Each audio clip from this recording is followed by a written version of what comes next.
Assalamualaikum warahmatullahi wabarakatuh.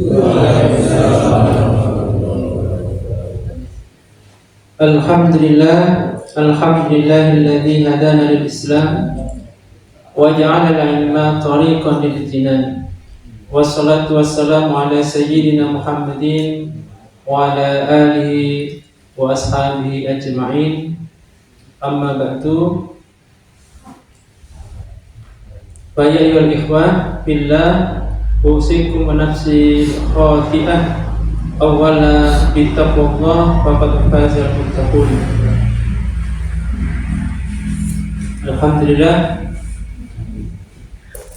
saudaraku sekalian, jamaah kajian malam Rabu yang sentiasa mendapatkan rahmat dari Allah Subhanahu wa taala. Malam hari ini kita dipertemukan kembali di Masjid Mahmudin Meranggen dalam rangka thalabul ilmi, menghadiri kajian rutin kita yang malam hari ini nanti masih melanjutkan materi sebelumnya terkait dengan tanda-tanda sakit dan sehatnya hati, bagian yang ketiga yang nanti akan disampaikan oleh Ustadz kita, Ustadz Abdul Hasan. Mudah-mudahan apa nanti yang disampaikan oleh Ustadz kita bisa memahami, bisa mengamalkan. Salawat serta salam semoga Allah curahkan kepada junjungan kita Nabi Muhammad sallallahu alaihi wasallam beserta keluarga, sahabat dan umatnya yang sentiasa istiqomah mengikuti sunnah-sunnah beliau, dan semoga kita semua termasuk umatnya yang nanti mendapatkan syafaat dari beliau dengan izin Allah Subhanahu wa taala. Mari kajian malam hari ini sebelum dimulai kita terlebih dahulu membaca basmalah. Bismillahirrahmanirrahim. Selanjutnya inti kajian pada malam hari ini akan disampaikan oleh Ustadz Abdul Hasan kepada beliau. Waktu dan tempat sepenuhnya kami persilakan.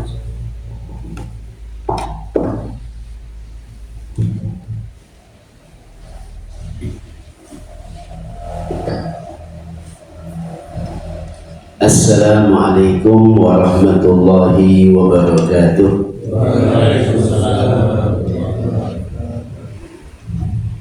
Alhamdulillahilladzi hadana li hadza wa ma kunna linahtadiya laula an hadana Allah.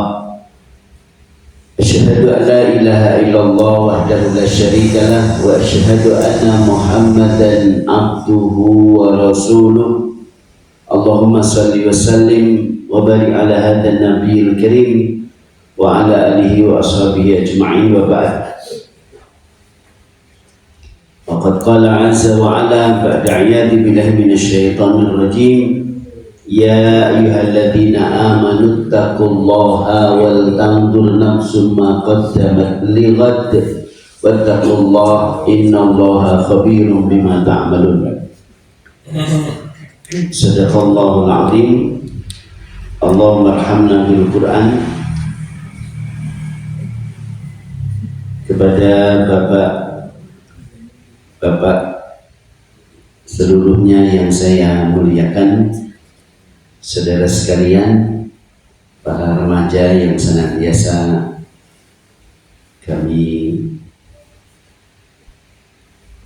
banggakan dan kami sayangi karena Allah Azza wa Jalla, marilah bersama-sama senantiasa kita panjatkan pujian terbaik, sanjungan termahal kepada Allah Subhanahu wa taala dengan membaca Alhamdulillah Rabbil Alamin alladzi bi ni'matihi tatimmus shalihat. bagi yang mendapat musibah yang tidak menyenangkan, kita tetap memuji Allah Subhanahu wa ta'ala dengan baca alhamdulillahi ala kulli hal. Segala puji bagi Allah dalam setiap keadaan. Maknanya bahwa apapun yang kita terima, baik itu sesuatu yang menyenangkan atau sebaliknya yang tidak menyenangkan, semuanya pasti ada kebaikan di balik sesuatu yang menimpa itu. Itulah yang disebut dengan hikmatun balighatun, hikmah yang sempurna. Pernah membaca ayat yang bunyinya hikmatun balighatun, hikmah yang sempurna. Maka seharusnya kita ini senantiasa berprasangka baik kepada Allah, husnudzan billah. Jangan sekali-kali berprasangka buruk kepada Allah, suudzan billah. Kenapa? Allah tidak mungkin menzalimi hambanya, Allah tidak mungkin menganiaya hambanya. Pasti ketika Allah menetapkan sesuatu kepada hamba itu, ada di balik kejadian itu hikmah besar, hikmah yang sempurna untuk kebaikan hamba tersebut. Ajaban li amril mu'min, begitu menakjubkan urusan orang mukmin itu.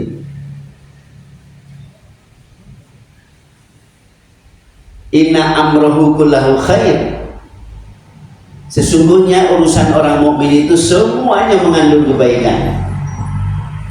Walaysa dzaka illa lil mu'min, dan tidaklah rumus itu kecuali hanya bagi orang mukmin.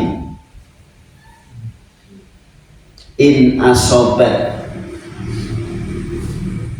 sarra'u syakara fakana khairan lahu, wa in asobat dharra sabara fakana khairan lahu.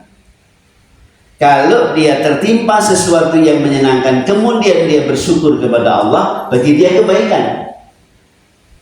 Dan apabila tertimpa kepadanya sesuatu yang tidak menyenangkan, kemudian dia sabar, maka itu juga kebaikan. Enak enggak jadi orang mukmin? Mas, jadi orang mukmin itu enak enggak? Maka ojo leren dadi wong muslim, ojo leren dadi wong mukmin. Mergane napa? Saenak-enake wong, saenak-enake makhluk, apapun yang menimpa kita, baik itu enak maupun tidak enak, dan pakaian orang hidup itu cuma dua deh. Apa itu? Kalau tidak enak, ya tidak enak. Pokoknya yang menimpa itu cuma dua aja. Enak, tidak enak. Kalau kita bisa menghadapi kedua-duanya dengan baik, dengan pas, dengan benar, maka kita akan mendapatkan kebaikan. Dapat duit, nomplong. Biasanya sehari cuma 100, dapat 500 hari itu. Kemudian kita bersyukur, alhamdulillah. Di hari yang lain, tak tahunya ada musibah, jatuh, yang dijual juga jatuh, ya tidak laku lah, udah jatuh, jual es, jatuh, kocar kacir di jalan. Kemudian kita bersabar, inna lillahi wa inna ilaihi rajiun. Segala sesuatu apapun kita semuanya yang kita miliki itu milik Allah dan akan kembali kepada Allah. Ketika ditakdirkan gelasnya pecah, nak tugel gelas itu jadi ini nak tugel ora kena dilas, ya rasa dilas. Gawe ini Pak tukang las ora iso. Ya wis, sabar. Ketika kita mampu bersabar, maka kebaikan yang kita dapatkan. Allahu Akbar walillahil hamd. Maka kalau kita jadi orang mukmin, beruntunglah. Maka jangan sekali-kali berhenti menjadi orang mukmin. Sampai di sini sebagai pengantar awal bisa dipahami. Sakit dipun pahami deh. Halo, bisa dipahami? Apa? Kesimpulan pengantar. Mas siapa yang paling lucu? Mas Iqbal, masya Allah namanya Iqbal. Dr. Muhammad Iqbal, semoga jadi dokter. Apa kesimpulan pengantar tadi, Mas Iqbal? Intinya aja. Hah? Yang keras. Dibantu Mas, sampingnya Mas. Ayo, Mas siapa namanya? Satria. Bukan Madangkara kan? Oke, Mas Satria, ayo. Kesimpulan.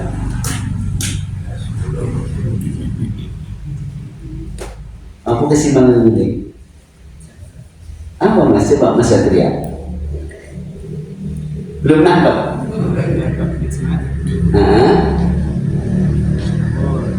Oh dibahas. Jangan menyerah. Ya, jangan.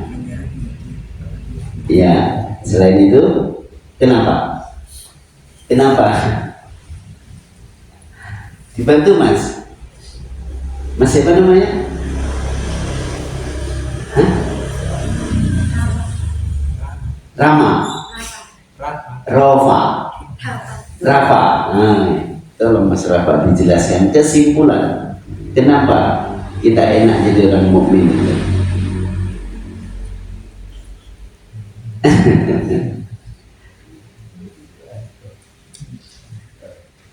Yang remaja ini aja ya. Di belakang ada remaja nggak?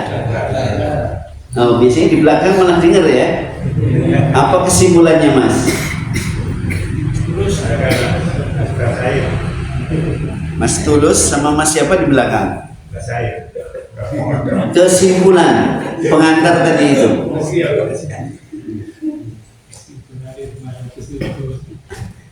Harus menerima takdir yang Allah berikan. Ya. Kalau mendapat kesenangan, apa sikap kita? Bersyukur. Kalau kita mendapat yang menyenangkan kemudian bersyukur, apa yang kita dapatkan? Apa? Kebaikan. Sebaliknya kalau kita dapat musibah, apa yang harus kita bersikap? Sabar. Kalau kita dapat musibah yang tidak menyenangkan kemudian sabar, apa yang kita dapatkan? Kebaikan. Oke, bisa dipahami? Ini tes is namanya. Bapak-bapak pripun saged dipun pahami niki sing enom-enom mungkin paham tapi tidak berani atau tidak pandai mengungkapkan ini Mas ya. Sulit Ustaz mengungkapkan dengan kata-kata romantis sekali. Oke. Pelajaran kita atau kajian kita pada malam hari ini tentang tanda-tanda hati yang sehat. 2 pertemuan yang lalu kita sudah membahas seperti apa hati yang sakit, solusinya seperti apa, kemudian juga hati yang mati seperti apa tanda-tandanya. Pada malam hari ini kita akan lanjutkan tanda-tanda hati yang sehat. Tanda-tanda hati yang sehat. Alamatul qalbis salimi inda Ibnul Qayyim. Tanda-tanda hati yang sehat menurut Ibnul Qayyim al-Jauziyah. Yaqulu Ibnul Qayyim rahimahullahu ta'ala fi kitabih Ighatsatul Lahfan, di dalam kitabnya Ighatsatul Lahfan, Imam Ibnul Qayyim semoga Allah merahmati beliau di dalam kitabnya itu menjelaskan bahwa al-qalbus salimu, bisa disimak yang sudah dapat di HP-nya. Al-qalbus salimu huwallazi qad salima min kulli syahwatin tukhalifu amrallahi wa nahyahu wa min kulli syubhatin tu'aridu khabarahu. Ini pengantarnya, ini pengantar tentang Ighathatul Lahfan, bab tentang hati yang sehat. Apa itu hati yang sehat? Terjemahannya sudah saya cantumkan di bawah. Beliau menerangkan bahwa hati yang sehat itu adalah hati yang salim, hati yang selamat.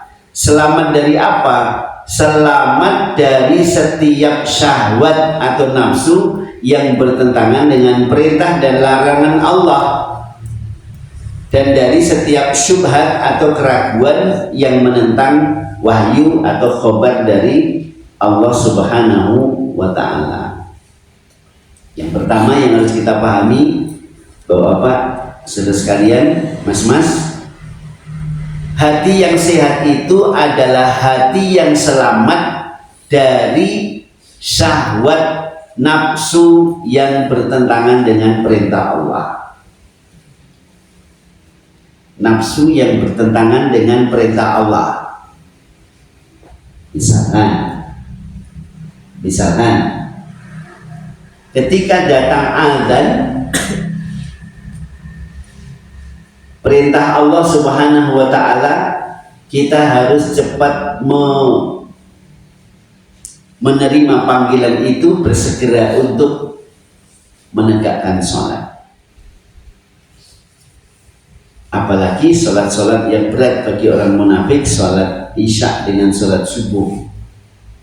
Ketika diseru azan kemudian dia berpaling, justru dia perhatian kepada yang lain, dia tidak segera memenuhi panggilan azan, berarti itu hatinya tidak sehat.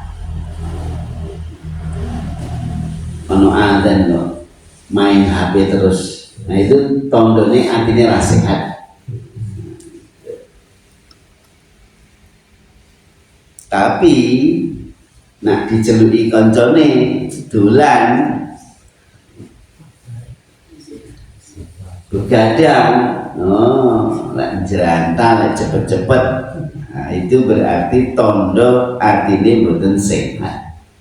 Nanti nggih, gampangane. Kalau kita sudah balik, laki-laki berarti sudah mimpi, mungkin umurnya bisa 13-14 atau kadang ada yang lebih. Kalau perempuan berarti sudah menstruasi. Ketika melihat lawan jenis, kemudian dia melihatnya yang pertama, diikuti pandangan yang kedua. Pandangan yang pertama yang sekonyong-konyong melihat itu tidak apa-apa, tapi yang diikuti pandangan kedua itu dosa. Ada orang lewat wanita, terus dilihat. Pandangan pertama awal aku berjumpa, pandangan tok terus segera dipalingkan, tidak apa-apa. Tapi kalau pandangan yang pertama kemudian diikuti pandangan yang kedua, itu hukumnya dosa. Ketika kita justru mengikuti pandangan yang kedua, bahkan ketiga, bahkan yang keempat, itu dosanya berlipat-lipat. Berarti hatinya tidak sehat. Nah, ngerti. Kalau orang ngayu lewat, ya boleh sekilas das gitu, baru kita ditundukkan. Eman-eman Pak Ustaz. Nah, itu berarti hatinya tidak sehat. Bapak-bapak ya ngono. Wis dibujuk kok. Justru sing dibujuk kuwi pengalaman, jadi malah kepencut. Nah, gitu. Atau hati yang selamat dari setiap syubhat atau keraguan. Jadi kayak tadi itu misalkan syubhatnya apa? Syubhatnya itu ada beberapa orang yang mempermainkan agama Allah ketika melihat larangan wanita yang bukan mahramnya, kemudian dilihat yang kedua, ketiga sampai keempat, alasannya apa? Ini mensyukuri nikmat Allah. Nah, itu namanya syubhat. Melanggar larangan Allah tapi golek alasan. Jadi ini mensyukuri nikmat Allah. Mubadir Pak Ustaz, itu namanya syubhat. Itu namanya syubhat. Ini pikirannya kacau itu.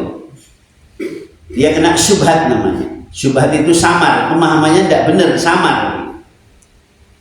Jelas-jelas riba itu haram. Tapi dia tidak apa-apa, halom, sedikit naik halal lah, gitu kan. Sesuatu yang jelas-jelas itu melanggar, tapi dia memudah-mudahkannya. Itu namanya syubhat. Syubhat.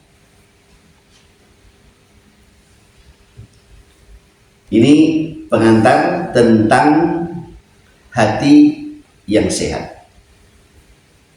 Atau yang lagi ngetren kalau bulan Desember biasanya, satu di antaranya yang sering menyebar itu adalah semua agama itu benar. Semua agama itu benar. Benar nggak? Pemahaman seperti itu benar nggak?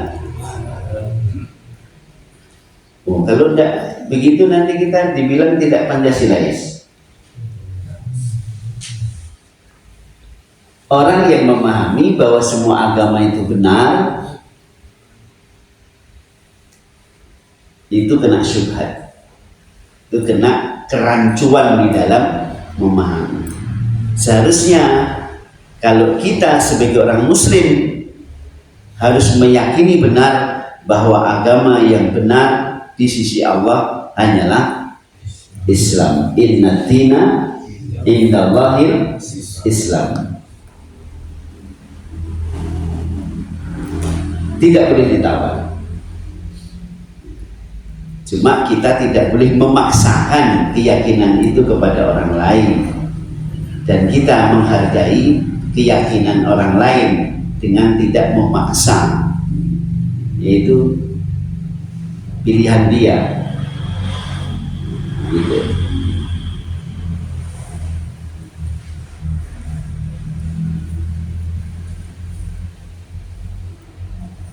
Ini terkait dengan syubhat. Nah, apa tanda-tandanya yang paling menonjol?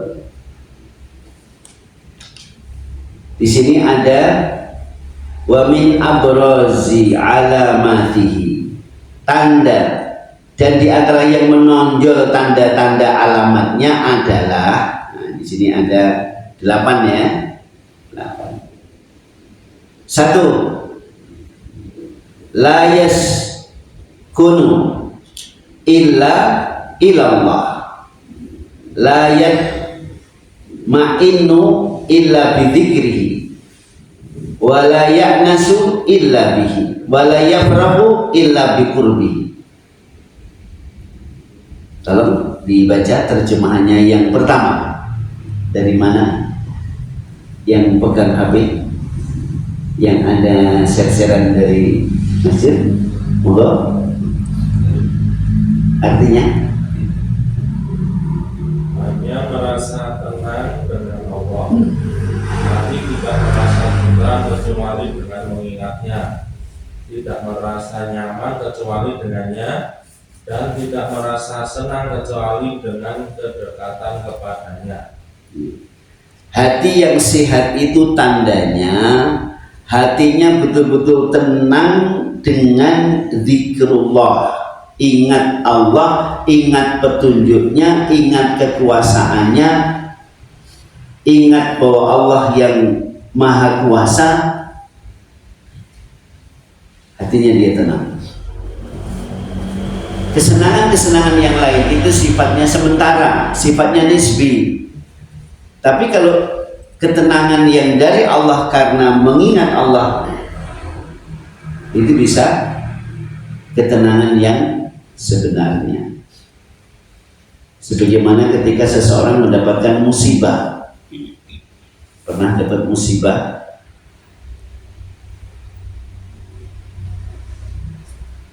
sudah jatuh, tertimpa tangga, kejatuhan cat, 3 itu. Pernah jatuh, ketimpa tangga, terus catnya kena ke badan, pernah? Ya kayak kemarin yang saya ceritakan itu, dia pinjam uang riba ke bank, nggak ada apa namanya, bawa mungkin sertifikat, dapat 30 juta, belikan motor untuk anaknya sekolah. Dan dosa itu, riba itu dosanya besar. Setelah itu dibawa sekolah, kecelakaan, nabrak orang, meninggal. Lalu keluarga yang meninggal tidak terima, dia kena denda 70 juta. Gitu? Ini musibah, bertumbuk musibah. Ketika dia kemudian mendatangi saudara atau temannya, kemudian dinasihati, taubatlah, kamu harus kembali kepada Allah. Taubat, taubat, taubatan nasuha. Ojo dibalen-baleni, jileh duit noban, orang berkah. Itu. Kemudian dia berniat untuk tidak mengulanginya. Dan kemudian dia ingat kepada Allah, dia sholat taubat, kemudian hatinya tenang. Wis rasa tidak duit tak kei, tambah tentrem loh, tambah tenang dia. Ketika dia mengingat Allah, ya Allah, Rabbana dzalamna anfusana wa illam taghfir lana wa tarhamna lanakunanna minal khasirin. Kalau kita berbuat dosa, sebagaimana Nabi Yunus alaihissalam, marah dia sama kaumnya, lalu dia putus asa pergi naik kapal. Ini tak tahunya kapalnya keberatan muatan, harus diundi, harus ada yang diuncalkan laut, diundi, tak tahunya Nabi Yunus yang dapat, harus dilemparkan ke laut. Akhirnya dimakan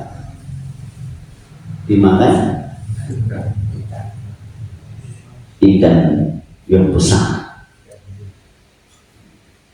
Lalu dia memohon ampun kepada Allah.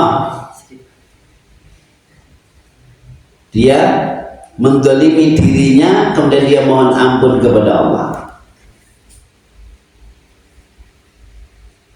Orang yang berbuat salah kemudian mohon ampun kepada Allah, maka Allah akan berikan ampunan kepadanya, bahkan berikan pertolongan kepadanya. Ini ketika Nabi Yunus berbuat salah kemudian mohon ampun kepada Allah. Atau bapak kita yang pertama, Nabi Adam alaihissalam, juga seperti itu, ketika melanggar larangan Allah kemudian dia mohon ampun kepada Allah. Kalau tidak dengan kasih sayang, ya Allah, aku termasuk orang yang merugi. Maka batin orang yang meminta ampun kepada Allah, bertaubat kepada Allah, dia akan tenang. Orang mukmin yang hatinya sehat itu hanya akan tentram, tenang hatinya dengan mengingat Allah. Dia tidak akan merasa nyaman kecuali dengan mendekatkan diri kepada Allah. Dia tidak akan hatinya tentram, bahagia kecuali kalau dia betul-betul dekat kepada Allah Subhanahu wa ta'ala. Ayo Mas, sholat sama baca Quran sama pegang HP lebih bahagia mana? Lebih seneng mana? HP ya? Jujur. Iya, rasa-rasanya sholat itu kalau anak-anak sekolah itu pernah saya ngisi di SMP negeri. Siapa yang tadi sholat subuh? Kira-kira kalau sampai tanya, sak kelas 42 orang SMP negeri ini, tanya pagi-pagi jam 9 itu, siapa yang tadi sholat subuh? Satu. Yang kedua, siapa yang sholat subuhnya ke masjid? Hari ini Pak, kira-kira dari 42 itu berapa anak yang sholat subuh dan berapa anak yang ke masjid? Mas, dibantu saya Mas. Sekolahnya di SMP atau sudah SMA? SMP, MTS, dan ini? Kira-kira kalau teman-teman Mas Iqbal, Mas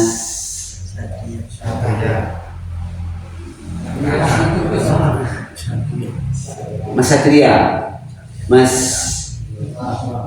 Rafa, pada sholat subuh enggak di rumah?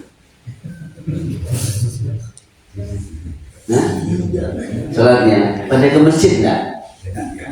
Enggak ya. Gitu. Jadi memang susah hari ini Pak. Saya juga begitu ketika tanya ke anak-anak ketika ngisi di SMP 2 Tulung itu, yang mengacungkan jari itu sedikit, apalagi anak SD. TPA ya, TPA, TPQ itu ditanya siapa yang tadi sholat subuh, anak SD ini kelas 5, kelas 4 SD atau kelas 6 SD, itu sedikit Pak. Siapa yang paling berpengaruh di situ? Orang tuanya. Orang tuanya. Jadi memang untuk membentuk hati yang sehat, anak itu hatinya sehat, dia sudah sadar. Ini yang sulit menyadarkan. Tadi sore habis asar itu ada yang konsultasi kepada saya, seorang ibu, dia anaknya kelas 4 atau kelas 5, udah kelas 4, kelas 5 SD. Kalau marah itu berlebihan kepada ibunya, bapaknya tidak pernah ngurusin, ya kan? Sampai kadang ibunya mau dicekik, nangis-nangis dia di hadapan saya. Kemudian saya tanya, ibu, bagaimana bapak atau ibu mengajari anak sholat? Saya bilang, kalau anak itu dibiasakan menjaga sholat, dia betul-betul perhatian dengan sholat, dia akan berpengaruh kepada akhlaknya. Dia begitu. Tak tahunya memang bapaknya juga jarang ke masjid. Ini saya bilang, kalau orang tua itu memberi teladan, dengan teladan yang karena Allah, dia takut kepada Allah, dia akan berwibawa di hadapan anaknya. Jadi wibawa itu bukan karena suaranya gede, badannya kekar, kemudian suaranya tegas, bukan semata-mata itu. Wibawa itu akan muncul, lahir, akan datang dari seseorang yang betul-betul takut kepada Allah. Orang tua yang takut kepada Allah itu akan wibawa di hadapan anaknya. Gitu. Bahkan kadang tidak disuruh, kita sungguh-sungguh ada, anak itu akan melihat bagaimana kita menghargai sholat, menghargai waktu untuk beribadah kepada Allah. Ini caranya supaya kita dihormati di hadapan anak-anak. Makanya saya bilang ke ibu itu, ibu coba nanti musyawarah dengan bapak, kapan-kapan bapak diajak ke tempat saya, diskusi tentang sholat, supaya anaknya orang kuanen kalau ibu sampai mau dicekik ini. Anak kelas 4, 5 SD, saya jawab ini ngono Pak, coba ngeri enggak? Itu salah satunya yang utama, pendidikan sholat itu yang tidak dicontohkan oleh orang tuanya sendiri. Bapak ibu terutama bagaimana menjaga sholat. Imam Ahmad kecil, pernah baca? Imam Ahmad rahimahullah kecil, itu ibunya betul-betul menjaga sholatnya anak itu sampai ketika subuh, ketika ibunya itu lagi menstruasi, diantar itu, dijaga di depan masjid itu, diantar anaknya si Imam Ahmad kecil itu diantar ke masjid sama ibunya. Ada nggak hari ini? Misalkan SD tadi, ibunya ngantar anaknya sholat ke masjid. Pun jatuh model kalau membuat saat ini. Jarang-jarang loh ibu yang perhatian seperti itu. Makanya kalau ada kenakalan anak remaja, kenakalan anak-anak SD bahkan hari ini, jangan disalahkan siapa-siapa dulu. Orang tuanya dulu introspeksi. Karena memang kewajiban dia untuk menjaga, menginspirasi anaknya itu untuk menjaga sholat. Itu salah satunya. Baik, kita masuk pada yang kedua. Bisa dipahami yang pertama, dia hanya merasa tenang dengan Allah Subhanahu wa ta'ala. Yang kedua, la yahtamilu illa 'ala Allah, la yatawakkalu illa 'alaihi, wa la yalja'u illa ilaihi, wa la yasta'inu illa bihi. Lanjut, artinya mohon. Gantian. Hanya bergantung kepada Allah, tidak bertawakal kecuali kepada Allah, tidak meminta perlindungan kecuali kepada Allah, dan tidak meminta pertolongan kecuali dari Allah. Orang yang hatinya sehat itu tidak akan bergantung kecuali hanya kepada Allah. Qul huwallahu ahad, Allahus samad. Dia hanya bersandar bergantung kepada Allah. Dia tidak menyandarkan harapannya kecuali hanya kepada Allah. Dia tidak meminta pertolongan kecuali hanya kepada Allah. Ini tanda hati yang sehat. Kalau kita mendapatkan kesulitan, misalnya kesulitan hari ini banyak yang kesulitan apa? Kesulitan ekonomi. Ada yang sampai sekarang ini pada marah-marah. Yang membuat sulit ini bukan diri kita Pak, tapi pemerintahan gitu. Sekarang ini lagi ramai nih Pak. Ya. Salah satunya ramai di tentang pajak. Pajak. Satu sisi iya, mungkin lingkungan kita, pemerintah kita sedang tidak baik-baik saja. Tapi ingat,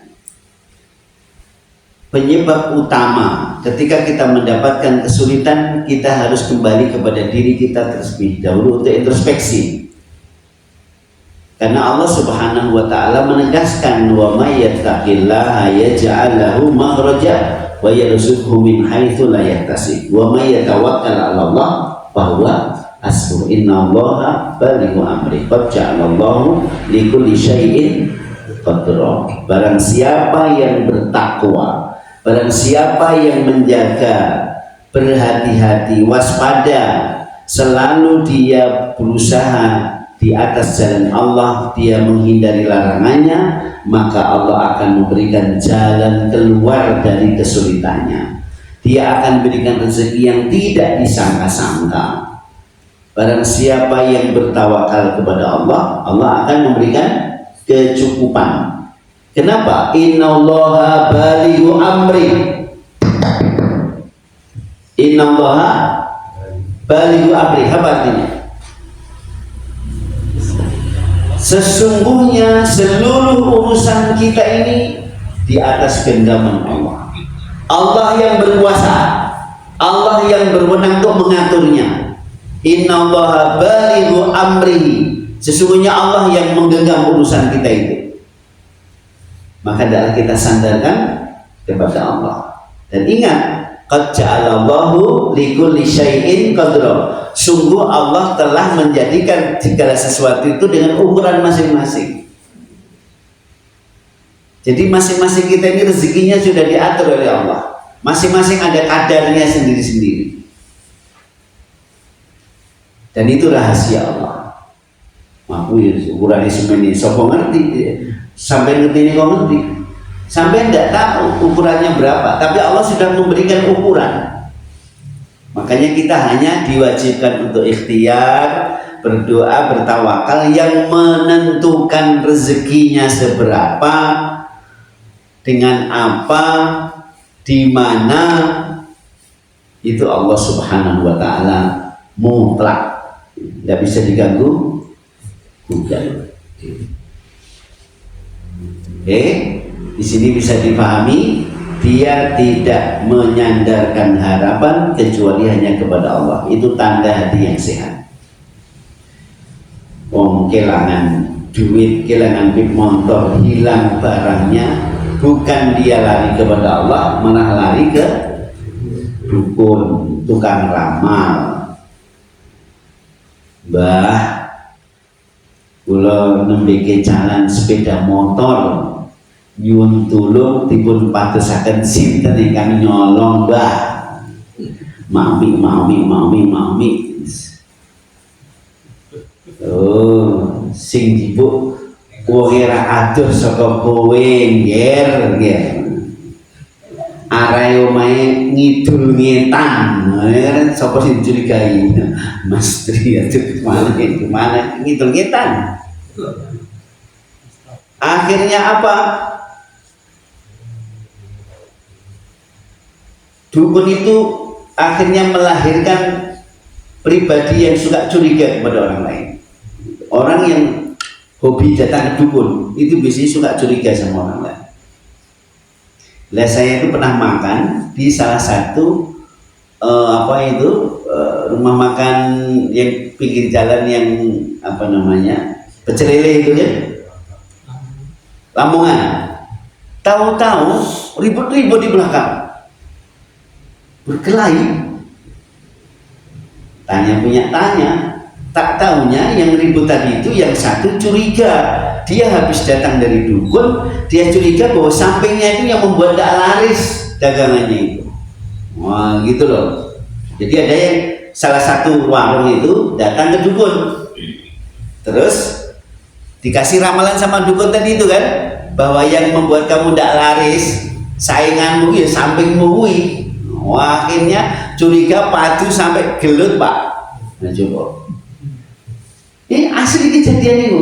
Ini ngomongin ribut-ribut, cuma ini sing siji dukun, gitu loh kan.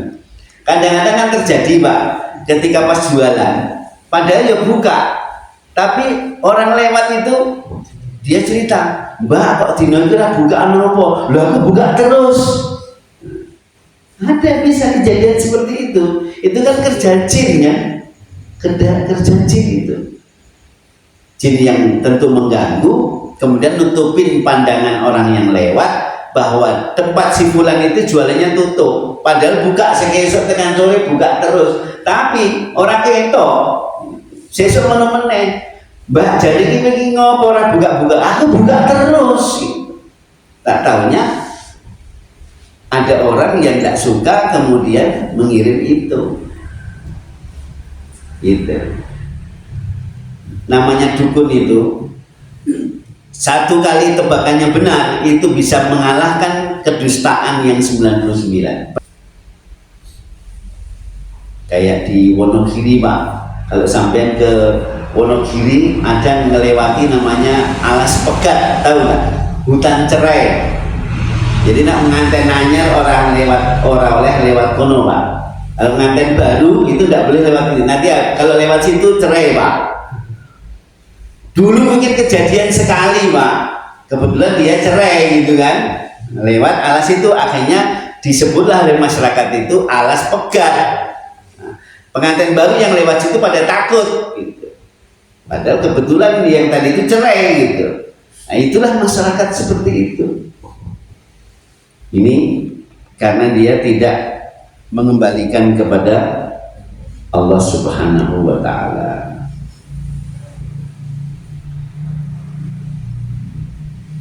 Yang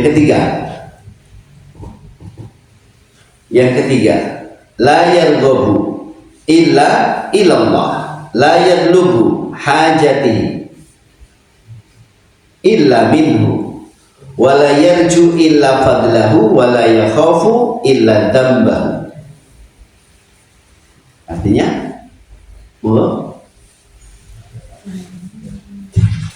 hanya berharap kepada Allah, tidak memenuhi kebutuhannya kecuali darinya, tidak berharap kecuali akan karunia-Nya, dan tidak takut kecuali kepada dosanya. Dia tidak berharap kecuali hanya kepada Allah. Dia tidak memenuhi hajatnya kecuali sandarannya hanya kepada Allah. Dia tidak berharap kecuali fadilah Allah dan tidak takut kecuali dengan dosanya. Ini tanda hati yang sehat yang ketiga.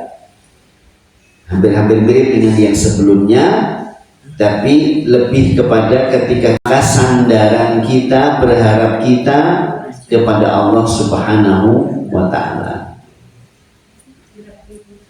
Ikhtiar itu, jadi di dalam kitab yang lain, Tazkiyatun Nafs yang dikarang oleh Dr. Ahmad Farid, kumpulan dari kitabnya Imam Ibnu Qayyim Al-Jauziyah, kemudian Imam Al-Ghazali dan Ibnu Rajab Al-Hambali. Di situ disebutkan bahwa seorang muslim, seorang mukmin itu harus menggabungkan antara ikhtiar dengan tawakal. Ketika seorang mukmin hanya ikhtiar saja, dia tidak bertawakal kepada Allah, dia bisa syirik. Ketika dia hanya bertawakal kepada Allah, tidak ikhtiar, tidak usaha, maka itu menyelisih sunnah Nabi, menyelisih Nabi Shallallahu Alaihi Wasallam.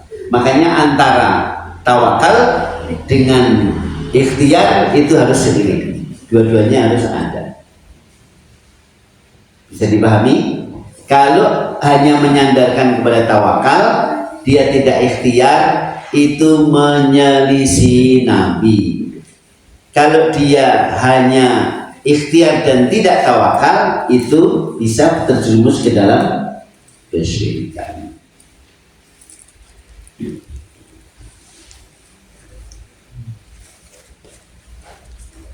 Dan orang yang hatinya sehat itu senantiasa takut dengan dosa yang dia buat. Dia sangat takut dengan dosa yang dia buat. Sebagaimana orang-orang soleh terdahulu. Bahkan dia saking takutnya itu meminta kepada Allah, ya Allah, apabila aku berbuat dosa, maka berikan aku peringatan. Maksudnya apa? Jadi ketika orang soleh terdahulu itu sandal jepitnya itu putus, dia langsung introspeksi, ini karena dosaku, ini karena dosa. Sandalnya jepit itu putus, dia introspeksinya apa? Ini gara-gara aku berbuat dosa. Itu hebatnya orang-orang soleh terdahulu, dia takut terhadap dosa. Baik, kita satu lagi ya. Ayakunallahu ahabba ilaihi min kulli syai' hatta min nafsihi allati baina jambaihi. Terjemahnya, Allah lebih dia cintai daripada segala sesuatu, bahkan dari dirinya sendiri. ya. Tanda hati yang sehat, dia mencintai Allah melebihi segala-galanya, bahkan melebihi dirinya sendiri. Berendah. Saya itu pernah mengajarkan doa kepada ibu-ibu. Ada yang takut, tidak berani saya doa, Ustaz. Apa doanya? Allahumma inni as'aluka hubbaka wa hubba man yuhibbuka wal amal alladhi yuballighuni hubbak. Allahumma ja'al hubbaka ahabba ilayya min nafsi wa ahli wa minal ma'il barid. Ya Allah, Sungguh aku mohon kepadamu cintamu, cinta orang-orang yang mencintaimu. Dia mencintai orang-orang yang dicintai oleh Allah. Mencintai apa-apa amalan yang mendekatkan kepada Allah. Ya Allah, jadikan cintaku kepadamu lebih aku cintai daripada diriku sendiri, daripada keluargaku, dan dari air yang dingin, maksudnya dunia ini.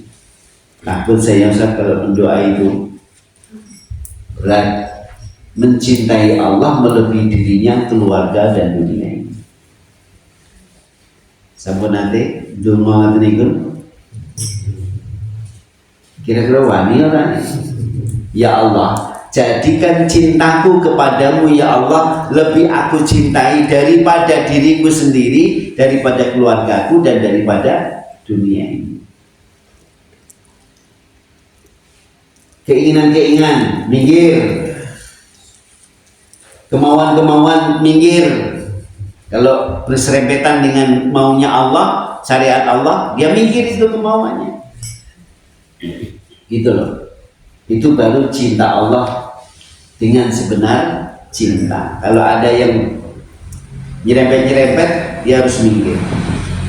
Kayak tadi itu mau minjam uang bank yang mengandung riba, minggir. Allah tidak ridho. Mau korupsi, ngapusi, nambahi angka 0,5, nambahi 0,1 aja itu. Dari 1 juta menjadi 10 juta. Dari 100 juta 100 juta tambahin 01 berapa? Nah, nambahin 01 itu bisa gede itu. Kok jadi ke situ ya? Tadi apa judulnya tadi? Ayakunallahu ahabba ilaihi min kulli syai' hatta min nafsihi allati baina jambihi. Allah lebih dicintai daripada segala sesuatu termasuk dirinya. Ini yang berat. Ini yang berat. Kadang-kadang nafsu kita yang berbicara, nafsu kita yang dominan, sehingga mengalahkan Allah Subhanahu wa ta'ala, mengalahkan syariatnya, mengalahkan aturannya.